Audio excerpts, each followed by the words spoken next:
Okinyi makawuono nyaka sani nitiere weche mopogore opogore mabende osechwala e nyima kamiti ma ochung' ne Twak e kind Kenya Kwanza kaachiel kod Azimio. Moko kuom gi bende wabiro bedo ka watwake e kinde mabende wadhi mbele kod twak marwa. Kata kamano in korka kori, ineno ni Twak ochomo kanye? Erokamano ahinya Joyce. Twak kaka wanene ochomo referendum tir. To mano luwore gi weche kaka iwacho gi Bomas kacha. Oluwore gi kaka dwaro mar jo Kenya chalo, to bende Twak kamochome en ochomo kuma omiyo jo Kenya thuolo mar mondo gilos, nikech an nabuok kabisa kaneno kata ka constitutional commissions loso ka gima giyuagre e Bomas kacha. Iyo waonge gi pesa, waonge gi teko mar mako ji, kia prosecutorial powers, kia pesa tin, kia okwawinjre gi DCI, kia di. To penjo minyalo penjo en ni kara jogi niga kuri. Ne girito mana ni mondo jakom Mheshimiwa Raila Amolo Odinga kod Mheshimiwa William Ruto mondo oketnegi platform. Omiyo Twak kamosechope ni ochomo kuma I have some hope ni nitiere historical outstanding concerns ma jo Kenya nitiere godo nyaka jogo ma waparo ni gin gi teko kabisa. To kara sama Twak dhi mbele to wawinjo ni kata waneno ni kara nitiere gik moko mamiyo ok ginyal chopo teko gino kama dwarore. Omiyo kaluwore gi issues ma some of them Sospita osewacho, to most of them nitiere gimiluongo ni dialogue, National Dialogue Committee document. Mabende mane omiyo teko mar committee no kaluwore gi engagements mane nitiere e bunge oketo gimiluongo ni parliamentary process. Manyiso ni mokwongo ging'iyo ni to wan kaka wadwaro romo gi jo Kenya mondo wamigi thuolo mar mondo gitwag. What is our locus? Ere platform ma watiyogo? Nikech Joyce ma oke mokwongo ma wasebedo gi twak machalo kamae. 2007 ne wantiere godo. Mondo ikonwa gik miluongo ni agenda 4 items. Ang'ono momiyo gik mane owach ndalo mag 2007-2008 ng'eny gi podi wacho nyaka 2023 kawuono.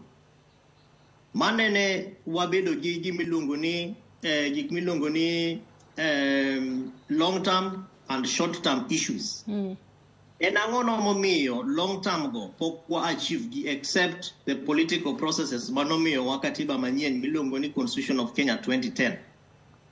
To king'iyo weche ma detailed kaka cost of living gi, king'iyo youth unemployment and employment opportunities, ang'ono momiyo pod wan gi issues mane ne jo Kenya oyuago 007-008 matimore kawuono.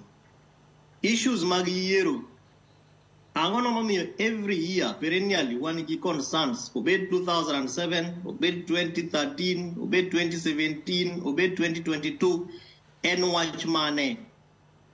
Ang'ono momiyo jo Kenya ok nyal konyore. Ang'ono momiyo jogo mane gi teko ok nyal miyo jo Kenya once and for all mechanism of dealing with constitutional electoral issues.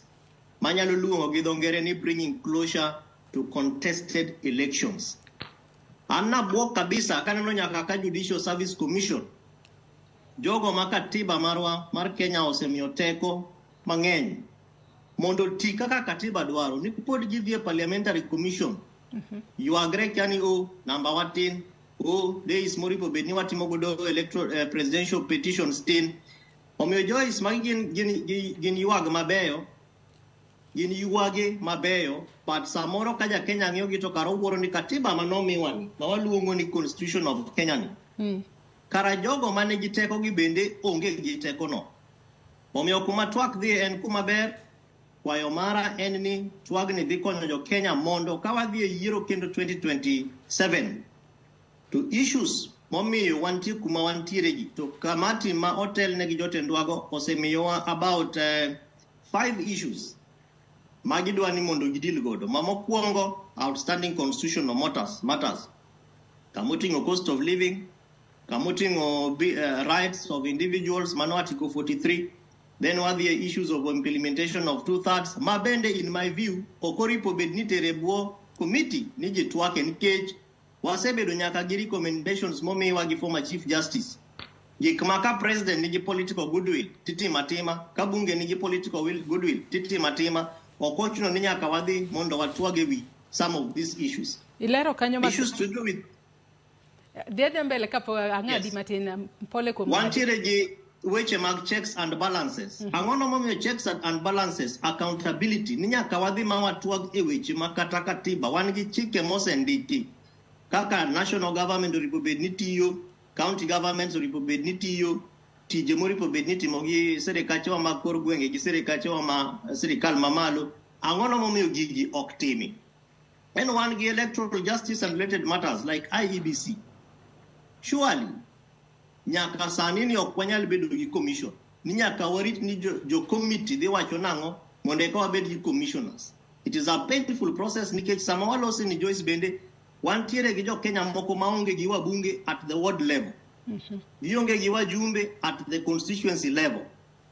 Manyiso ni nitiere gik moko moripo bed ni jotend gigo kata representatives gigondo konyo gi mondo gi achieve kaka bursaries.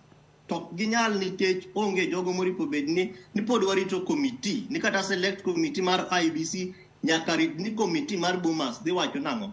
Dware ni mondo get to a level ma elections is a finality ma kangato se wach no loyo to process motim godo election en process ma wanyalo luongo ni transparent, accountable and judicial. Manyiso ni ko penji ni form ni ondik nango tinyalo prove without necessarily duoko jo Kenya ni 1 year down the line kane wasebedo gi elections pod wa discuss mana weche mag elections. Osido ilero kanyo makara ahinya.